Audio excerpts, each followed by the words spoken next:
Hey guys, tonight we're heading somewhere hot, dusty, and just a little bit pungent. Imagine this. You're trudging barefoot through the sandy outskirts of Thebes, your feet sore and swollen from another long day under the scorching Egyptian sun. The grit from the road is lodged between your toes, your soles are burning, and every step is an exercise in patience. You duck beneath a faded linen awning, your skin sticky with sweat, and find yourself face to face with a priest mashing onions in a bronze bowl like he's prepping the world's worst guacamole. You came here for help. Not a sermon, not a sacred text, just a way to make your aching feet stop throbbing. And here, in this hazy mix of ritual and homegrown science, onions are the miracle cure. Not for flavor, not for tears, for sore feet. You probably won't survive this. Not because the pain will kill you, but because you'll slowly, methodically give up after the 100th onion compress.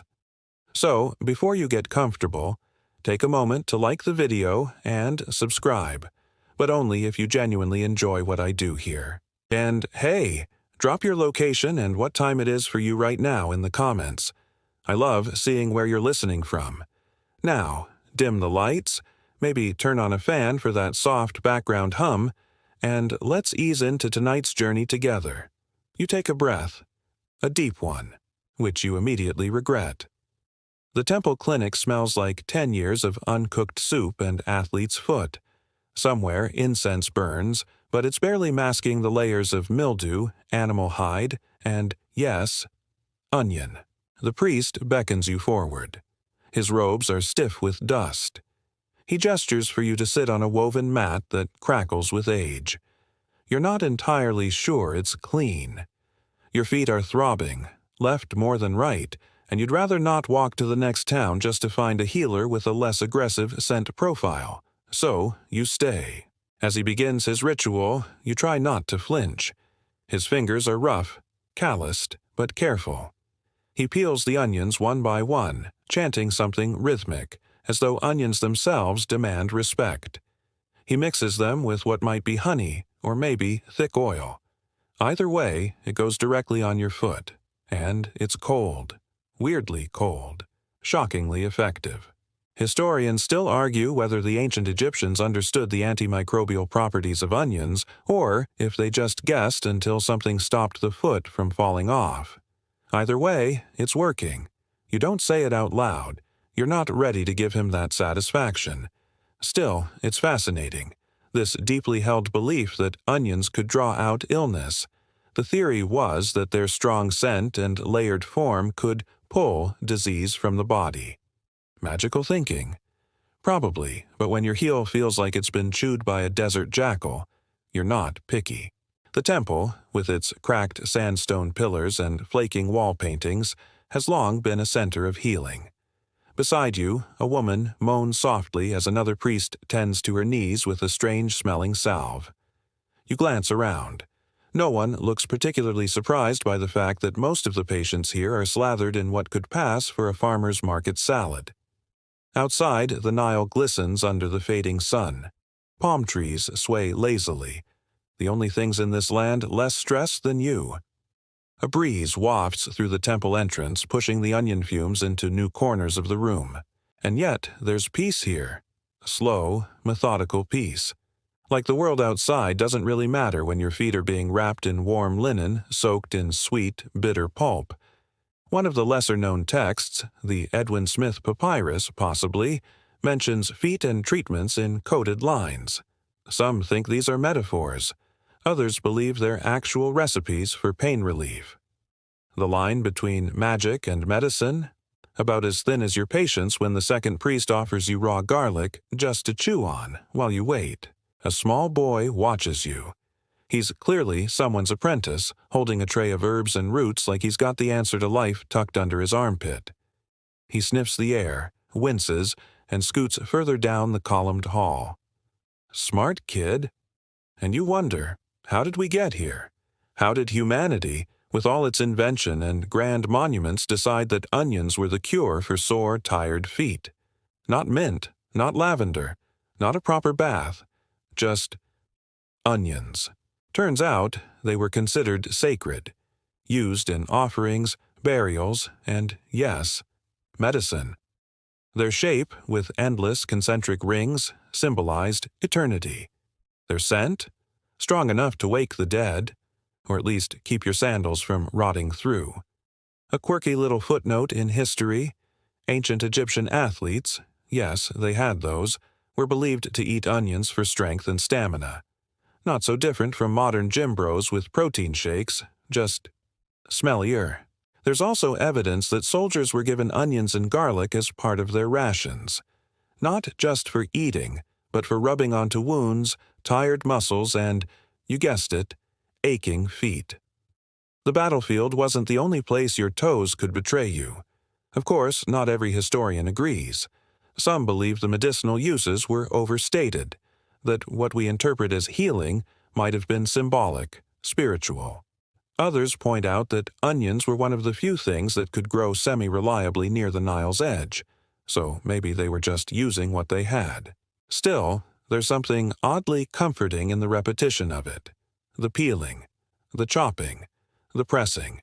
This same motion, passed down for thousands of years, used not to flavor food, but to coax pain from flesh. As the priest finishes binding your foot, you feel the tightness ease. Maybe it's placebo. Maybe it's prayer. Or maybe, just maybe, onions have more magic than we give them credit for. You lean back, letting the linen absorb into your skin, the sting now fading into a dull tingle. The priest nods solemnly, like he's done something monumental. Or maybe he's just glad you're not screaming. You don't thank him. That's not the custom. You just stand, gently, test your weight, and manage not to wince. And as you hobble back toward the fading light of the temple's open door, you think to yourself, maybe tomorrow you'll try garlic on the other foot. Outside the temple, the city of Thebes groans under the weight of the afternoon sun. The streets pulse with the sounds of hooves, chatter, and sandal slaps on packed earth. You're moving slowly, gingerly, because your right foot is still basically a throbbing disaster, and the left one smells like a sandwich that's been left in a chariot too long. You squint at the pyramid silhouettes in the distance. Giant tombs of stone, built by hands like yours. Well, okay, maybe not exactly like yours. You've got a solid upper-middle labor-class vibe going on. But still, those monstrous blocks didn't levitate themselves. And behind every smooth facade is a story of calluses, aching bones, and crushed toes. That's right. Those architectural wonders were made possible by people with spectacularly sore feet. Laborers, builders, porters, day after day, dragging heavy stone over sand. No brakes, no insoles, just grit, heat, and the occasional grumble about your supervisor's breath smelling worse than the oxen's. To get through it, you needed something. A little comfort, a little cure. And that something, more often than not, came in the form of, you guessed it, onions. Here's the part that historians agree on. Onions were part of the laborers' daily rations. Along with garlic and radishes, they were considered essential, not just for nutrition, but for keeping you from collapsing halfway through hauling a block the size of your mother-in-law's vanity mirror. Imagine waking up before dawn, your muscles still twitching from yesterday's workload, only to find another day of lifting, dragging, dragging. It's enough to make you lie down in the sand and weep, but then someone tosses you a bundle of dry bread and a single, squat, slightly shriveled onion. Eat, they say. Rub it on your feet if you need to. You do both. It stings. It burns. But strangely, it works. Maybe it's the sulfur. Maybe it's just the distraction.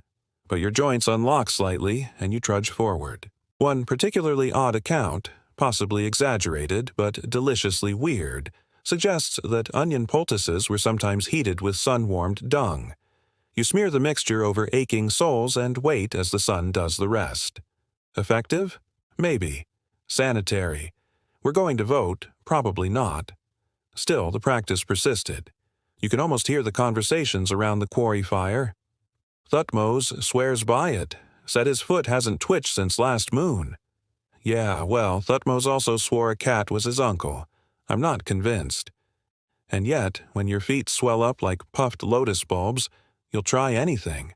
You wander now through the labor camp, where huts of mud brick sit crookedly in the sun. A few workers rest in the shade, rubbing their legs with what looks like onion skins mixed with sand. Their feet are wrapped in scraps of cloth. You catch a whiff of garlic, sweat, and desperation. Inside one of the shelters, a young man applies a foot paste to his father's cracked heels. The mixture looks like mashed dates, olive oil, and, you guessed it, onions. It's not fancy. It's not even entirely hygienic. But there's tenderness in the ritual. A passing down of technique. A soft mutter. Not too much, or it itches. It makes sense. In a place where broken bodies mean lost wages and lost wages mean no food, you take your medicine where you can find it. And if that medicine happens to be growing in your neighbor's vegetable bed, even better. The strangest part is how respected the onion became. It wasn't just poor folks rubbing bulbs on their blisters. Even the wealthier classes use them in poultices, combined with things like frankincense and barley mash. If you had access to a personal healer, they might grind onions with red ochre and apply it with linen soaked in wine. High society, same stinky feet. And here's a fun little tidbit. Egyptian doctors, known as eswinwelgi, often specialized in body parts. Some were tooth experts, others stomach fixers, and yes, a few dedicated their lives to legs and feet. Imagine going to school for 10 years only to become ancient Egypt's top bunionologist. One scroll, though heavily damaged, suggests that these foot-focused healers believed onions could draw out the poison of the earth that settled in the bones after long contact with sand. Sounds poetic. Also sounds like someone who's never walked on hot ground at high noon. Historians still argue whether these medical treatments were primarily symbolic or if they actually had measurable effects. Some say the sulfuric compounds in onions did offer relief. Others believe it was all about belief. You thought it would work, so it did. The original placebo, wrapped in papyrus. As the day fades, you settle near a group of workers soaking their feet in a clay basin. The water is cloudy, infused with herbs, petals, and, of course, boiled onion pulp. One man groans in pleasure, another just sighs, better than nothing. You ease your sore foot into the basin, feeling the warm mush squish between your toes. It's gross, it's glorious, it smells like soup and regret, but your heel already feels less like it's planning mutiny. Nearby, someone's roasting fish over a small fire. Another breaks open a beer jug, more like sour porridge than a drink, but it does the job. Laughter bubbles up. Tired laughter. Bone deep. Feet are compared like battle wounds. This one, quarry drop. That one, wife's sandal strap snapped. I ran 2 miles barefoot. And then the one everyone winces at. Tripped into the sacred pool. Slipped on a frog. Sprained both toes. The priest from earlier passes by. You raise your wrapped foot in half salute. He nods, silent, probably smelling you from across the path. The sun finally dips behind the dunes. Stars begin to prick the sky like ancient pinholes in a parchment veil. You lie back on a worn mat, feet still submerged, and think, maybe it's not so bad. Maybe history isn't built on grand speeches and golden thrones, but on tired people rubbing onions on their aching feet, just trying to make it one more day. The next morning arrives too early, as it always does. The air is thick before sunrise, still clinging to the remnants of the previous day's heat. You wake with your foot wrapped tight in linen that smells, unsurprisingly, like a failed casserole. The onion compress held overnight has turned slimy. Effective?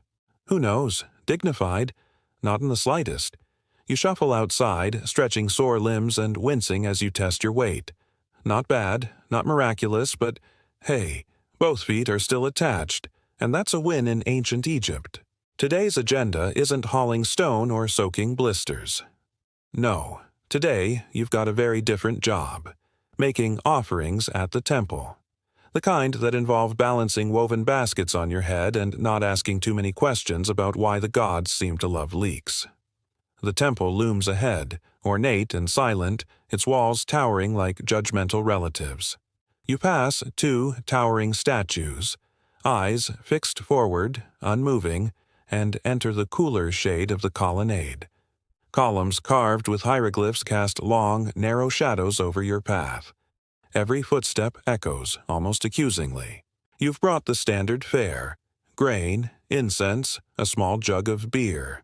But today, tucked carefully into your basket, is a small bundle of onions, because apparently the gods, like laborers and priests, also have a fondness for the tearjerker vegetable. You place the offerings on the designated stone altar. One of the priests, a thin man with a shaved head and the permanently squinting eyes of someone who spends too much time indoors, nods and begins chanting in that slow, humming voice you now associate entirely with temples and mild foot irritation. He lifts the onions with surprising reverence, cradles them, lays them in a perfect spiral beside a statue of Sekhmet, the lion-headed goddess of healing and war. A bit intense, considering you're here because your toes hurt, but still, it fits. Onions were considered sacred by more than just weary workers. Their circular layers symbolized eternity, protection, and the hidden truths of life. Something about the way each ring folds perfectly into the next suggested the cycles of the universe. Or maybe the priests were just reaching for symbolism after realizing how much of their daily life smelled like stew. There's a fresco on the wall behind the altar, faded but visible. It shows a man with a shaved head, seated beside a reclining patient, applying something to the feet. Beside them, a stylized onion. Large, bulbous, unmistakable. The scene is part healing, part ritual, and part culinary prep, honestly. Historians still argue whether these offerings were made in thanks for healing or in desperate hope of it. Was it gratitude or a celestial bribe? Here, gods, take this smelly root and please, for the love of Ra, make my heel stop making that clicking noise. Further into the temple, you're invited to observe a sacred preparation ceremony. The priest gestures for silence. You oblige, slipping your sandals off and tiptoeing across the cool stone. At the center of the chamber is a bronze brazier, its bowl wide and blackened with use. Coals glow softly, releasing spirals of smoke that smell faintly of cinnamon and old mushrooms. A second priest drops thin slices of onion into a small ceramic pot, adding crushed juniper berries, honey, and a splash of date wine. He mixes it slowly, murmuring the entire time. The resulting mixture is thick and syrupy, a sacred balm, you're told, applied not just to the sick, but to statues during ceremonial anointing. You glance toward a particularly ornate effigy of Thoth, god of wisdom, his ibis face cast in polished stone. His feet, yes, even the statue's feet, gleam faintly with residue. Onion polish. You're not sure whether to be impressed or deeply concerned. The chanting grows louder. Another priest swings a censer, smoke billows. You try not to sneeze. And then, unexpectedly, you're handed a small jar. The same mixture. The priest points to your feet. There's no mistaking the message. You're being told to apply it yourself, not just as a treatment, as an act of devotion. You hesitate. The mixture is sticky, warm, and smells somewhere between salad dressing and tree bark. But you do as instructed. Smear it on your heels, your arches, the tender pads under your toes. A ceremony of self-care, sanctified by belief. Funny, you think, how the divine and the mundane overlap here. In this world, there's no clear line between medicine and magic. An onion isn't just a vegetable. It's a key, a symbol, a bridge between health and holiness. And yet, practical matters are never far. A young acolyte appears beside you, holding a clay tablet etched with symbols. A list, you realize. A record of who brought what, for what ailment.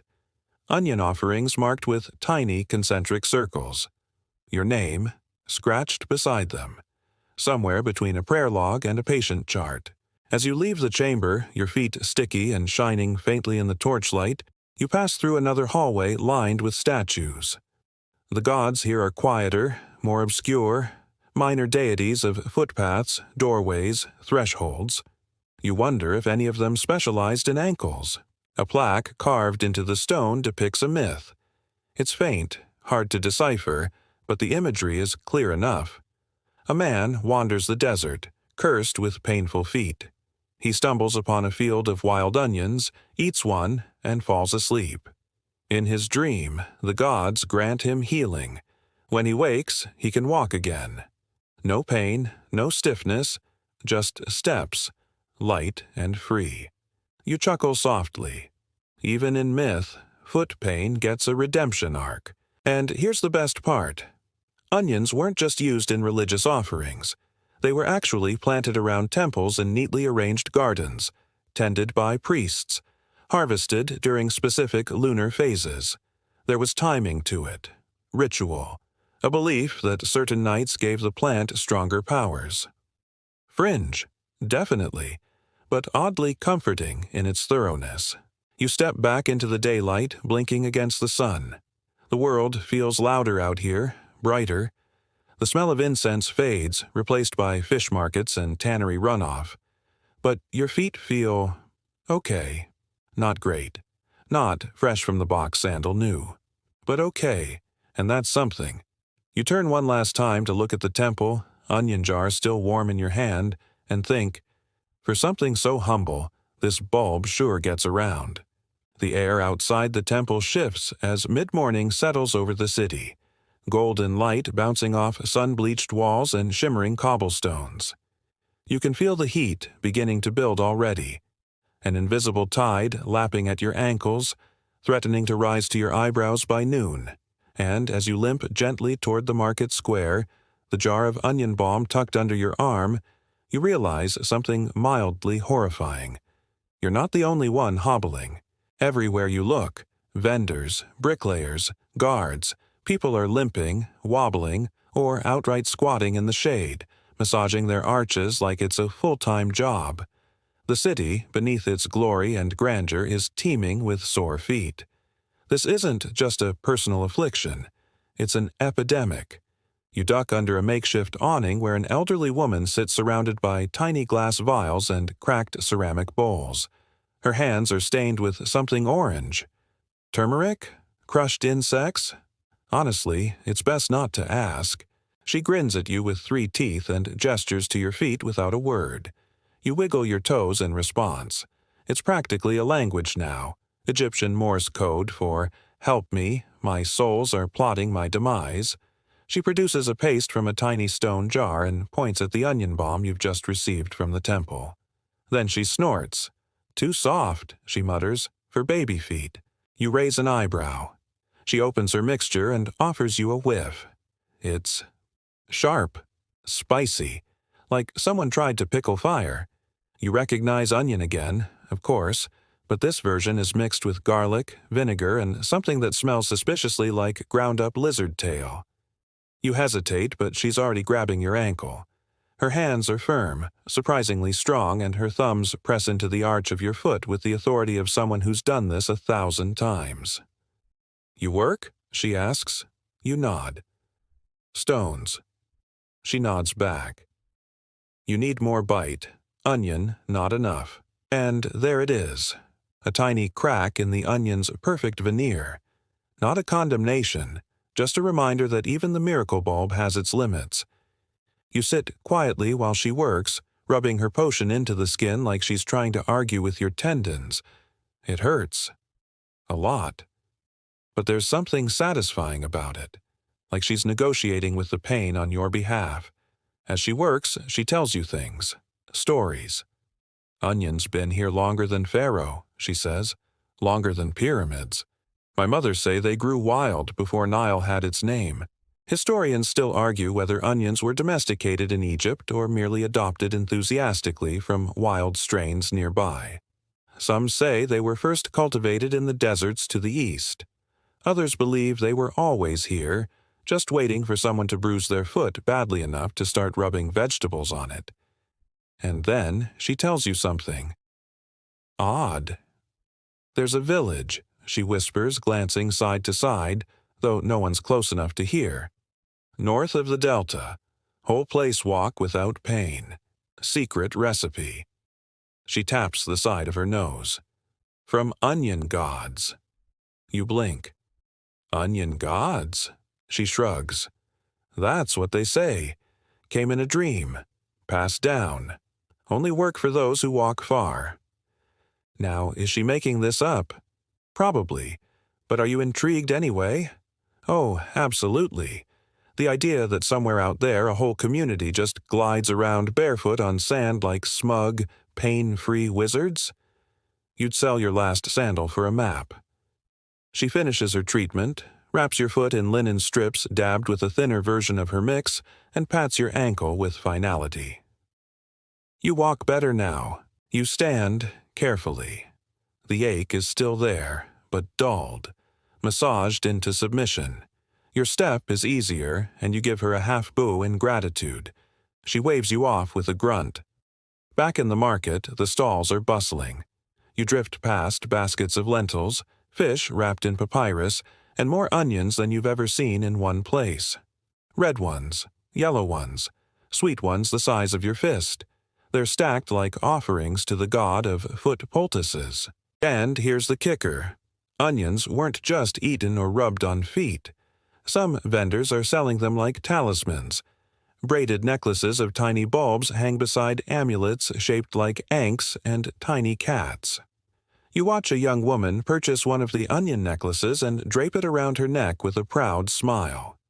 She says something to the vendor, something about warding off infection, protection from spirits in the earth.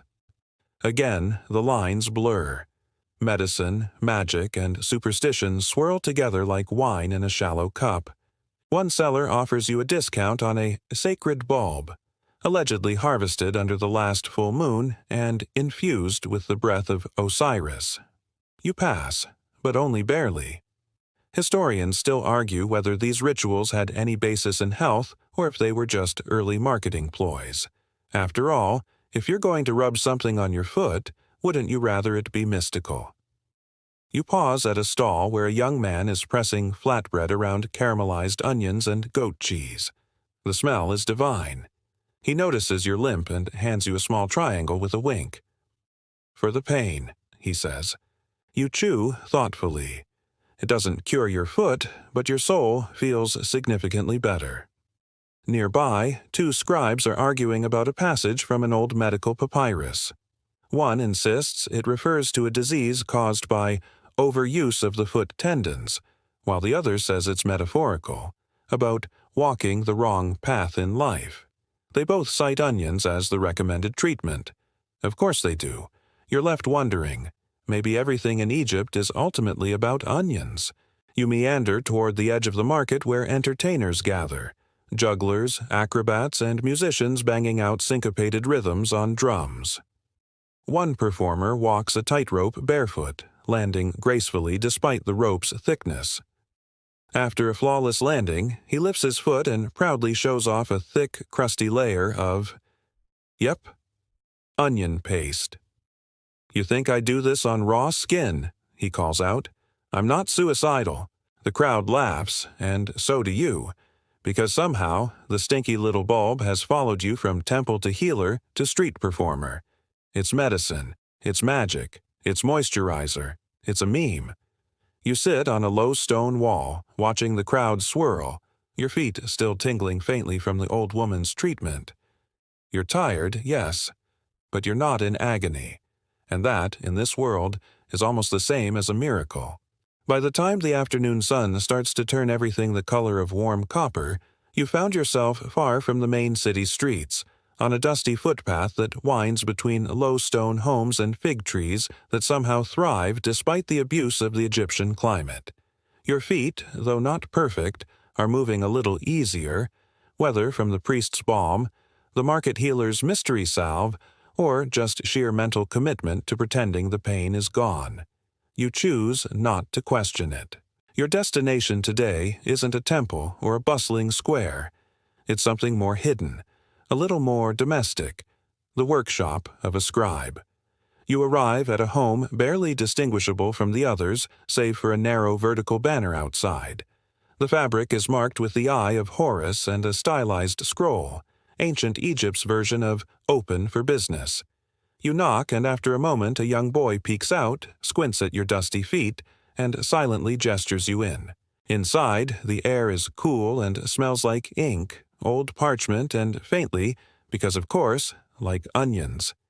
You blink in the dimness and find yourself surrounded by shelves stacked with papyri, dried herbs hanging in clusters from the ceiling, and two men bent over a long writing table. The elder one looks up. His eyes are ringed with fatigue and his fingers are stained black with ink. Without introducing himself, he gestures to a small stool. "Sit. You've come for the archives." You nod. "For the feet." He hums and unfurls a scroll with careful precision. The papyrus crackles, the edges frayed like a 1,000-year-old bookmark. Across its surface, in neat rows, are glyphs you can't read, but he can. He traces a line with one ink-stained finger. "This," he says, "is from the Ebers papyrus. You know it?" You don't, but you nod anyway. He snorts, not buying it. "It's old, even older than the pyramid stones, passed from physician to physician, copied by scribes like me, full of cures, spells, complaints about constipation." You blink. "Constipation?" He waves dismissively. "Everyone had it. Dried figs can only do so much." He taps a line of text.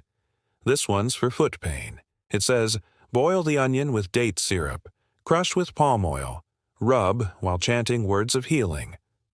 You squint at the glyphs. There's definitely an onion-shaped symbol in there, more bulbous than elegant, but unmistakable. The apprentice leans over your shoulder and murmurs, "We tried it on a goat once. He hated it." You raise an eyebrow. "Did it work?" "No, but his hooves smelled amazing." The scribe smiles faintly and continues. He pulls another scroll, a fragment this time, torn, water-stained, but carefully preserved. "This one's stranger," he says. "Not instructions. A poem." He reads aloud, "When steps are sharp as flint, and bones cry for rest, let the bulb of the earth draw out the fire, and lull the heel's fury." You sit quietly, absorbing that. Somewhere between medicine and metaphor lies this onion again, doing its duty. Still, you have to wonder, did this actually work, or was ancient Egypt just really good at believing in things? Historians still argue whether these texts were meant to be purely medicinal or part of a broader ritual system, whether rubbing onion paste on your feet was about healing the body or healing the soul through intention, repetition, and a little psychological smoke and mirrors. The scribe continues his demonstration. He pulls out a stylus, dips it into ink, and begins copying a section onto fresh papyrus for you to take. You watch the careful curves, the deliberate pauses, the sacred rhythm of a man who doesn't just write, he channels. Most people, he murmurs without looking up, don't realize how many of these recipes are layered. There's always a second meaning. You tilt your head. Like a metaphor? He nods. Or a warning.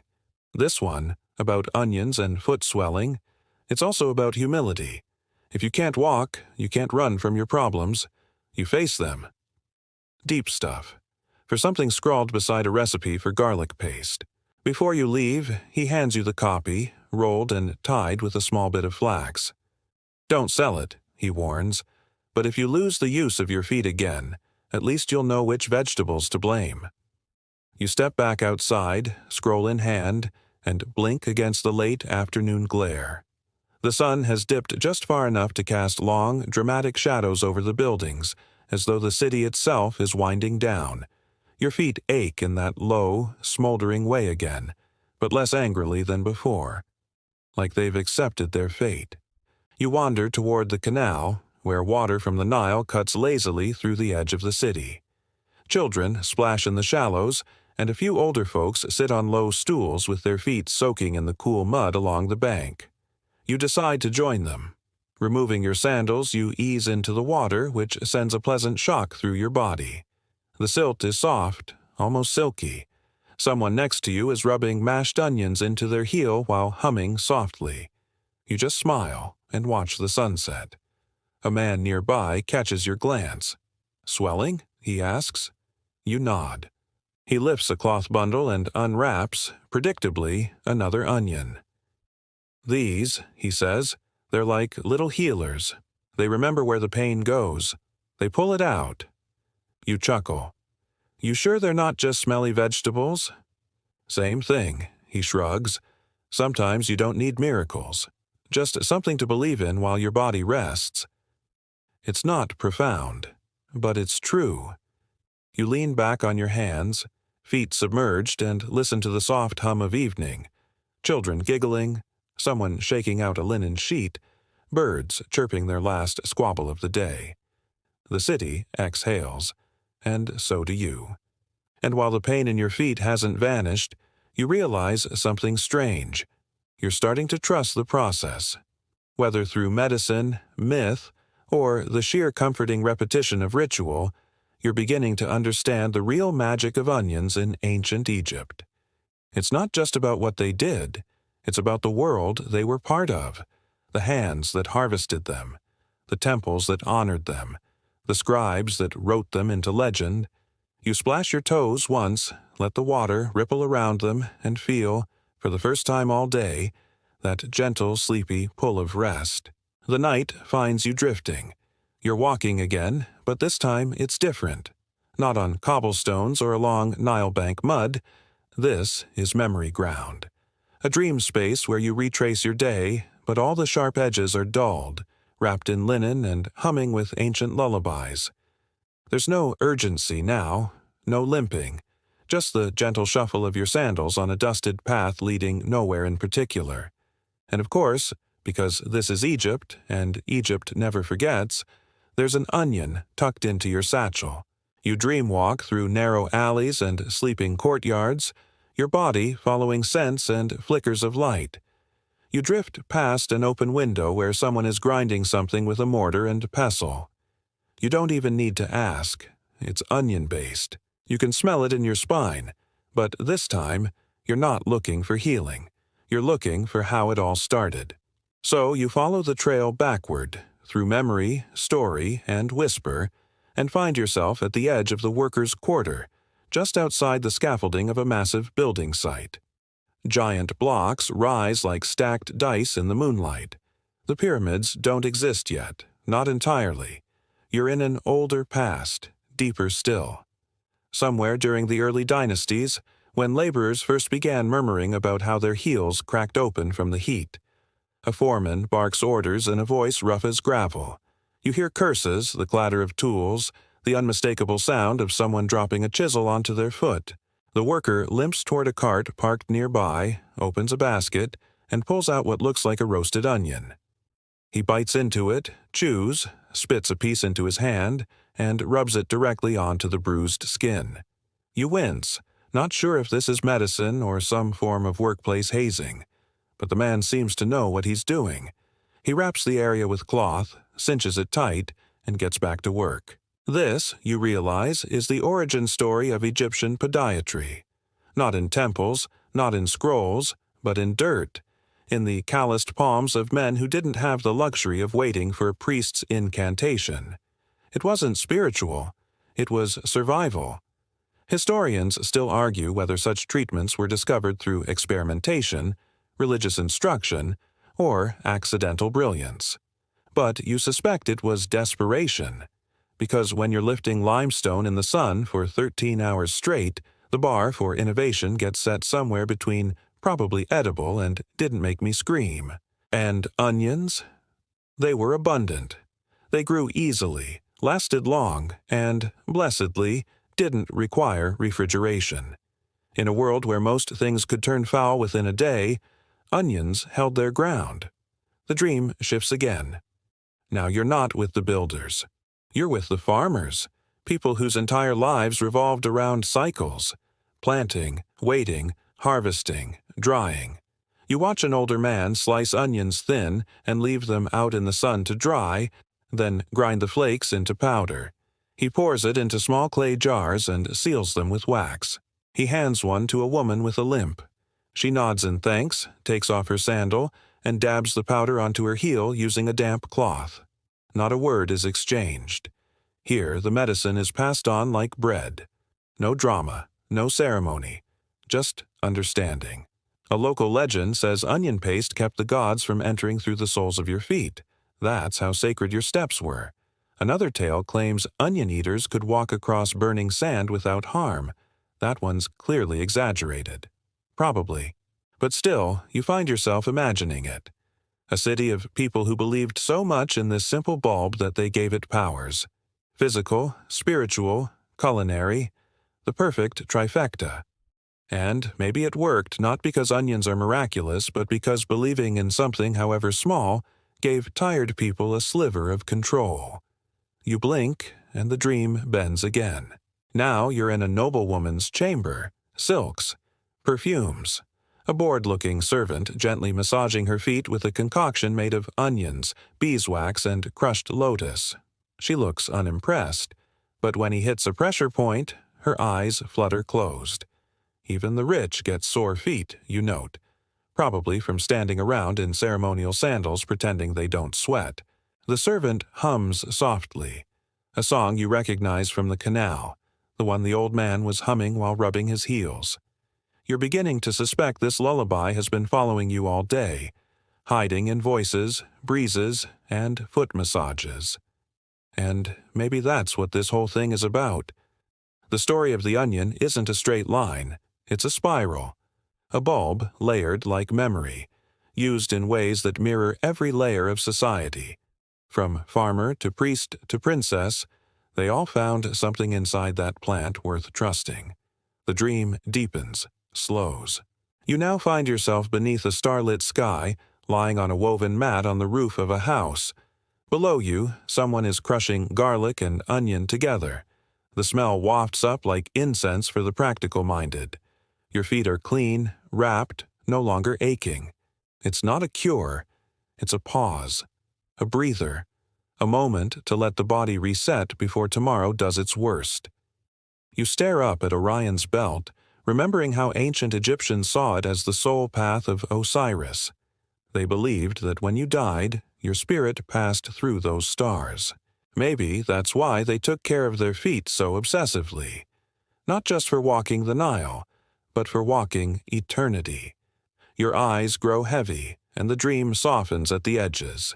Even your dream feet are beginning to sigh, and the last thing you see before the scene fades is a young child balancing barefoot on a rock, a smudge of onion paste across their sole, grinning wildly like they've just solved the universe. Morning rolls in slowly, like warm honey spilling across the desert. You wake to the soft creaking of a reed curtain and a distant rooster that sounds more like it's coughing than crowing. Your body stretches before your brain fully catches up. And hey, miracle of miracles, your feet don't feel like they're being punished for past lives anymore. They still ache, but it's more of a distant hum now, manageable, like your heels are finally learning to whisper instead of scream. You're in the home of a potter today, though how you got invited is a bit of a blur. Someone knew someone, your onion scroll got some attention, and now you're being handed a warm flatbread and offered a front-row seat to the grand intersection of clay and healthcare. Because, as it turns out, healing feet wasn't all about what went on them. Sometimes it was about what you put them in. The potter, a wiry man with the kind of hands that look like they've lost more fingerprints than a seasoned tomb robber, gestures for you to follow. His workshop smells like sun-baked earth and a bit of charcoal, and it hums with a quiet rhythm. Spin, shape, slap, repeat. "What's that?" you ask, pointing to a row of lumpy, narrow-necked jars. "Foot pots," he says casually, like that's a totally normal thing to say. You blink. "I'm sorry. What now?" He chuckles and holds one up. "For foot soaks. Some people use copper, but these hold heat longer. Pour in warm water, herbs, mash in your onion, Let the feet sit. He demonstrates by pouring water into one and sticking in a bundle of dried mint, then mashing a small roasted onion into the mix with the end of a wooden ladle. It smells like a soup your grandmother might accidentally feed to your feet. Still, you get the appeal. He nods toward a second room. Inside, someone is reclining with both feet stuffed into a pair of ceramic buckets, eyes closed, humming softly. Their ankles steam gently. A low hiss rises as water meets skin. You're starting to realize the ancient Egyptians didn't just treat the foot, they curated the entire experience. The potter shows you how the foot jars are made. Clay is sourced from the banks of the Nile, sieved and kneaded by hand, then thrown on the wheel until it forms a tall, boot-like vessel. Each one is personalized. Some have tiny glyphs etched around the rim, symbols of healing, health, or the occasional crude joke. One has a drawing of a man stepping on a scorpion with the words, roughly translated, "This again." Still, you admire the care that goes into them. He begins painting another with a slurry of ground ochre and goat milk. These go to the temple baths, he explains. Priests use them to soak the feet of those coming to pray. Clean feet, clean spirit. This isn't just about hygiene. This is about ritual, about walking into a sacred place without dragging in the dust of the outside world, both literally and spiritually. Historians still argue whether these soaking vessels were reserved for religious use or whether the average citizen could commission one. But evidence of foot jars has been found in both temple complexes and modest homes, suggesting they were more democratic than divine. The potter hands you a small cup. Inside is a mix of warm water and a dash of onion oil. He insists you try it on your feet. You dunk a toe. It's odd, not unpleasant. Smells like someone dipped a French fry into tea, but your skin immediately tingles in a way that feels alive, not alarming. You soak for a few minutes while he tells stories. There's the tale of the courtesan who claimed to have seduced a nobleman just by soaking her feet in perfumed onion water every day. He followed her for weeks, the potter says, eyes twinkling, claimed he was enchanted by her scent, or maybe he was just hungry. Then there's the rumor about a pharaoh's guard who believed that foot soaking not only healed blisters but warded off bad dreams. Supposedly, he even buried himself with a clay foot pot in his tomb, which is either deeply superstitious or very prepared. The potter grins. People forget how much pain lives in the feet.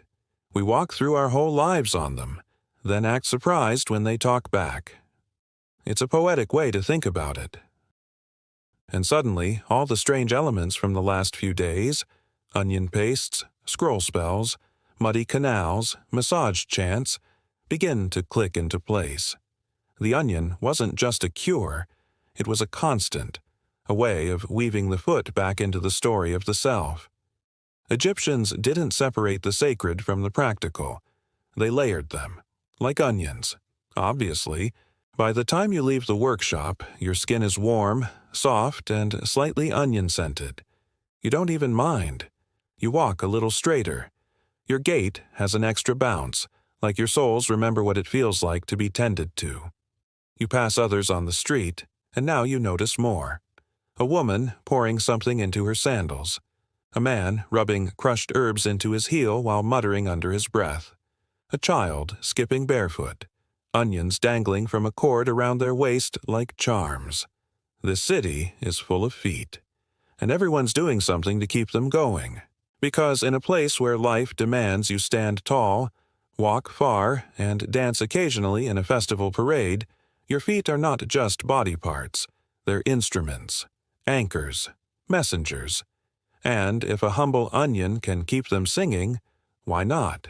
You're walking again. Because of course you are. This time it's through the outer ring of Memphis, once the beating administrative heart of ancient Egypt. It's dusty, crowded, and smells faintly of, what else? Onions. But now you recognize the scent like an old friend. It clings to corners, wafts from street stalls, lingers in baskets, and even trails behind the occasional noblewoman like a bold and slightly misguided perfume. Your destination, the temple of Ptah, patron god of craftsmen, healers, and possibly foot sufferers, though that last bit's up for debate. You're here to visit the temple apothecaries, those elusive middlemen between science and sorcery, the ancient pharmacists with shelves full of powders, pastes, and gods know what. You arrive at a courtyard buzzing with activity. It's equal parts spiritual center and open-air clinic. People shuffle in and out holding offerings and ailments. Some bring chickens. Others, less dramatically, bring corns. On their feet, that is. You spot a woman lifting the hem of her linen dress to reveal a toe so swollen it could apply for its own postal code. You find a quiet corner where a scribe is copying formulas from a worn-out scroll. You lean over to peek. The text is not exactly readable unless you've recently completed a PhD in ancient hieratic script, but the illustrations are wonderfully obvious. There's a foot, there's an onion, there's a mortar and pestle, and, oddly, there's a frog, hopping helpfully near the ankle. You give the scribe a look. He shrugs. Some recipes are metaphor. Historians still argue whether temple physicians understood the biochemical properties of onions or simply observed that they did something vague, something useful. Maybe it was the sulfur, maybe the antifungal agents, or maybe it was pure placebo wrapped in a ritual. But whatever it was, it got results. A priest apothecary finally lets you into his workspace, a room cluttered with shelves, jars, animal bones, and the occasional relic that looks suspiciously like a human toe. He grunts at you, sets down a jar, and says, "You're here about the foot thing, right?" You nod, and he begins his demonstration. First, he takes a dried onion bulb and roasts it lightly over coals. "Raw onions are fine," he says, "but roasted ones draw out the heat." You nod, as if you've always known this. He slices it, squeezes the juice, and mixes it with honey and barley flour. The result is a thick paste the color of old secrets. "This one's for swelling," he says. "Apply at night, wrap with linen. In the morning, you can almost walk." He turns and grabs another jar, this one containing what looks like white powder. "Dried onion skin, ground fine," he says. "We mix it with crocodile oil. Smells like regret, but works for cracked heels." You have questions, mostly about the crocodile. He explains that crocodile oil, rare and costly, was sometimes stolen from temple offerings. It was believed to transfer the creature's hardiness and spiritual protection to the wearer. You're pretty sure it mostly transferred a strong stench, but hey, if it got people walking again. Then comes the strangest part. The priest holds up a small idol carved in the shape of a foot. It has slots along the sole, like tiny wells. He fills each one with a different paste: onion, myrrh, garlic, even a dab of red ochre. "We place this under the patient's bed," he says. "Each ingredient draws out a different type of pain." You're not convinced. It looks like a very ineffective bento box, but the priest is serious. "Pain is not just in the flesh," he says. "It hides in the spirit. Sometimes the foot is only the messenger." There's a quiet reverence in the way he says this, like pain itself is a guest to be acknowledged and gently shown the door. You try a few treatments yourself, just to feel the texture, the temperature. One is cooling, another burns a little, but not alarmingly. The smells range from earthy to tangy to what can only be described as farmyard at noon. You sit for a moment while a young apprentice applies one of the more pleasant blends to your arch. She hums softly. You recognize the tune. Again. That same lullaby. You're starting to think it was the real cure all along. Out in the courtyard, more patients arrive. Some with canes, some carried by family. Each one greets the temple not like a hospital, but like a sanctuary. Healing here is layered. Yes, they rub paste on your skin, but they also speak to your ancestors. They chant prayers, they invoke gods, and somewhere in that layered chaos, something shifts. People get better, Or they believe they do, which in many ways is the same thing. You step back into the sun, feet tingling slightly. You can't tell if it's the onion paste or the power of suggestion, but your steps feel lighter. You walk without thinking, without wincing. A small victory, but a real one. On the way out, you pass a child clutching a small pot. You peek inside. Onion slices soaking in oil. He grins at you. "For my grandmother," he says. "Her feet are older than raw." You smile. Because here, that's not a punchline. It's practically a diagnosis. And as you make your way toward the city's edge, one thought keeps circling back like a vulture that's not quite ready to leave. The temples weren't just places of worship. They were the original wellness spas, with gods instead of eucalyptus and onion oil instead of cucumber water. And honestly, you'd take the onions. Every time. By now, your feet are practically royalty. They've been oiled, anointed, sung to, wrapped, soaked, and gently scolded by a priest. You've seen more foot paste than a medieval apothecary, and if one more person tries to hand you a roasted onion, you might just start offering autographs. Still, your journey's not over. You're heading south along the Nile because rumor has it there's a village where the onion is a tea just medicine. It as a lifestyle. Welcome to the land of the foot farmers. The boat rocks gently beneath you as papyrus reeds wave like sleepy spectators. The sun's kinder here, and the air smells fresher, though there's still that ever-present whisper of onion. You're beginning to suspect the scent is embedded in your soul now. The village greets you with barefoot children and dusty lanes, and right at the center is what can only be described as a foot garden. Not a shrine, not a clinic. A garden. For feet. It's a narrow plot of soft, cool sand shaded by linen sails. Clay benches line the edges, and in the center is a circular pool filled with lukewarm water, onions bobbing lazily on the surface like very confused lotus flowers. An elder waves you over, her skin papery and her eyes sharp. "Come," she says. "Sit. Your soles are too tight?" You oblige, naturally. She brushes sand from your ankle with the tenderness of someone dusting off an old papyrus scroll. Then she places your feet in the pool and hums. A different tune this time, low and rhythmic. It vibrates through the water like a secret. This is where it gets interesting. Because this village doesn't just treat sore feet. It listens to them. She lifts your right foot, squints at your heel, and mutters, "Ah, too much walking after sunset. You hold grief there." Wait. Grief? Before you can protest, she taps the ball of your foot and says, "And here, this is where worry pools." Apparently, the locals practice a kind of proto-reflexology, reading emotional imbalances based on how the foot looks, feels, and reacts to certain touches.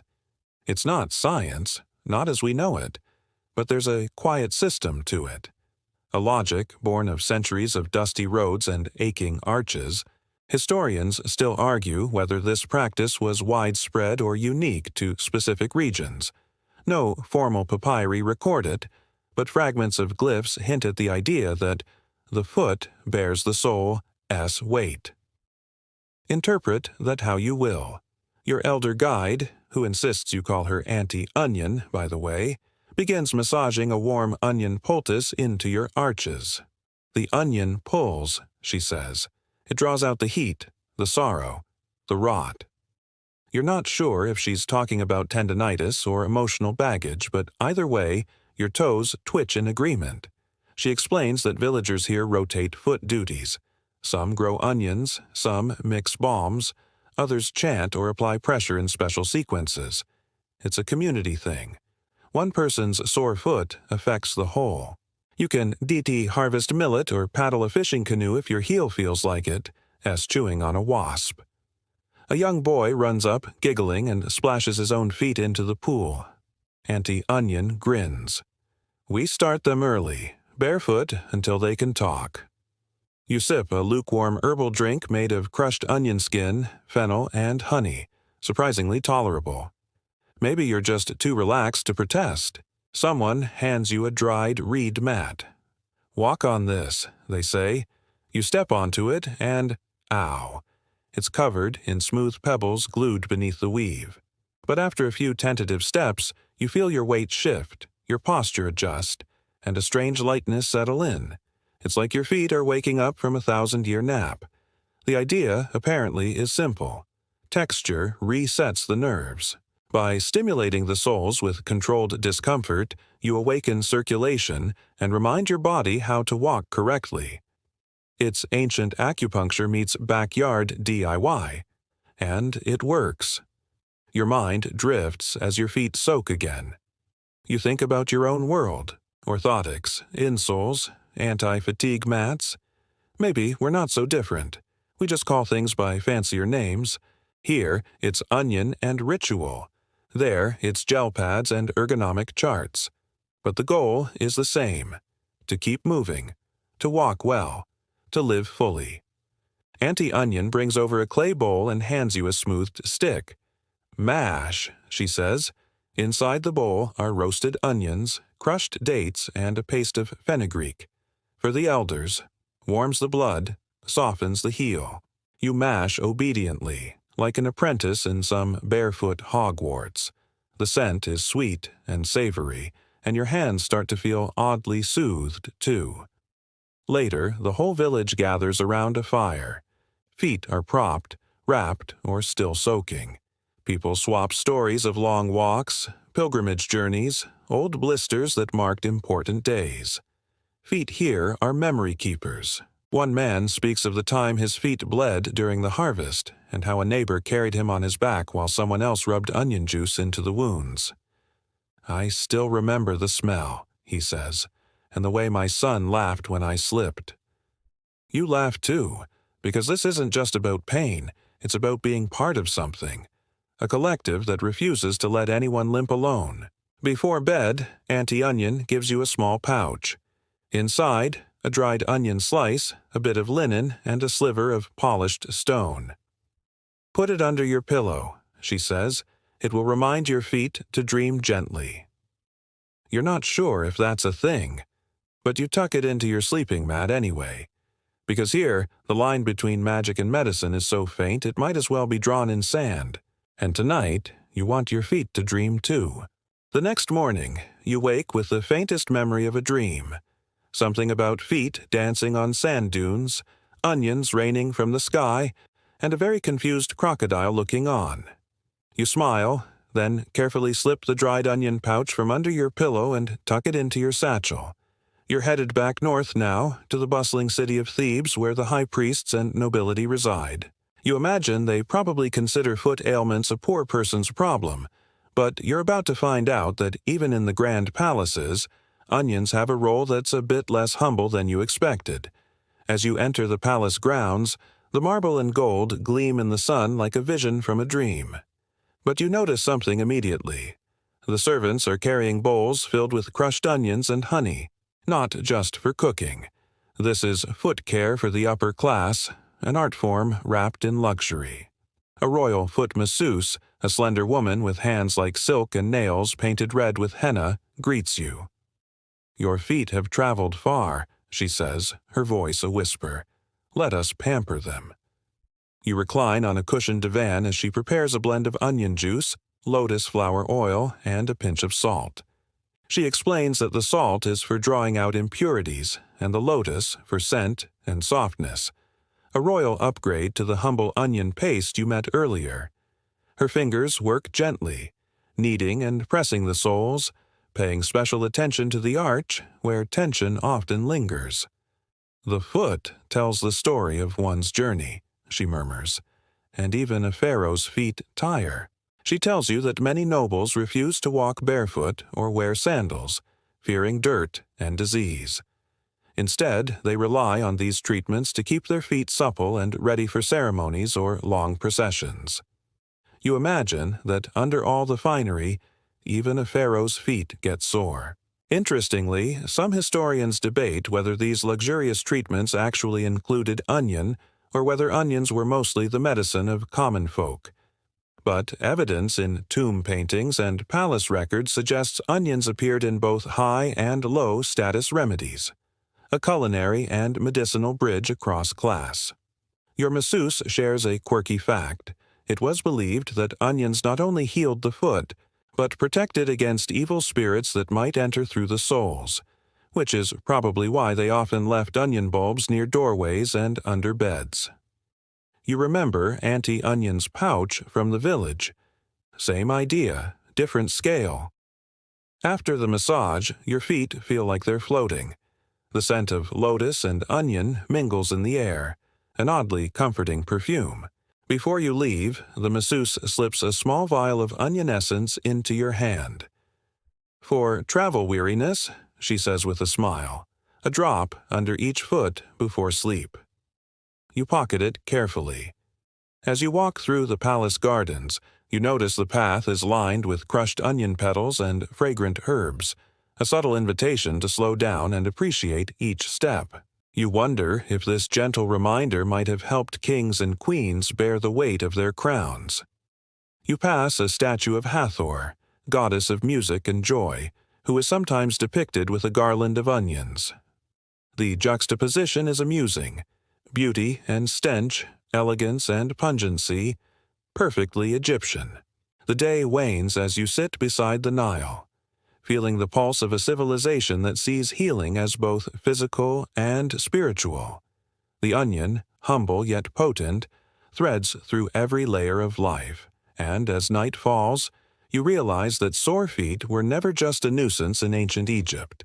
They were a doorway to care, ritual, and connection. And you're beginning to think that maybe your own feet, tired from so much walking, could learn a thing or two from these ancient remedies. As your journey continues, you find yourself drawn to the quieter, less documented corners of ancient Egypt, the rural villages and desert outposts where onion remedies take on a more rugged, practical edge. Here, the landscape is harsher, and walking long distances isn't a luxury but a necessity. You're walking now through cracked mud flats, the sun baking the earth, and the smell of onions is surprisingly persistent, as if the plants themselves are defying the desert's harshness.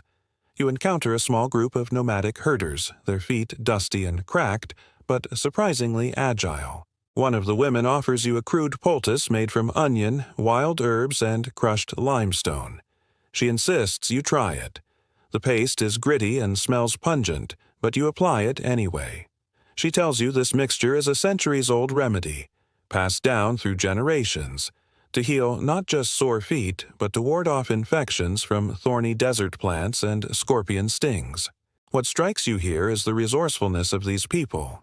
No temples, no fancy potions, just the raw ingredients nature provides and the wisdom to use them well. Historians still argue whether these rural practices influenced the more formal temple medicine or developed independently, but it's clear that onions were central to both. As you sit with the group, a storyteller recounts a local legend about an onion that saved a lost traveler in the desert by guiding him with its scent back to safety. It's probably folklore, but you can't help but appreciate the symbolic power onions held beyond their physical use, a symbol of resilience and survival. You reflect on how the onion's layers mirror life itself, protective, sometimes pungent, but nourishing at the core. The herder's feet, though rough, carry stories of endurance and adaptability, much like the onion growing in the toughest soils. Before leaving, you try the paste again, noticing how the limestone acts like a gentle exfoliant. Your feet sting a little but feel cleaner and lighter. It's an honest, no-nonsense remedy for honest, no-nonsense lives. You realize that the Onion AS journey through ancient Egypt is much like yours, winding through palaces, temples, villages, and deserts. Always present, always useful, and surprisingly versatile. As night falls, you sit beneath a blanket of stars, your feet wrapped in linen, and the earthy scent of onion and herbs surrounding you. The world feels vast and ancient, but also intimately connected through these small acts of care. Your thoughts drift, and you wonder, if the onion could heal sore feet and soothe spirits across such different walks of life, what might it be able to do for you?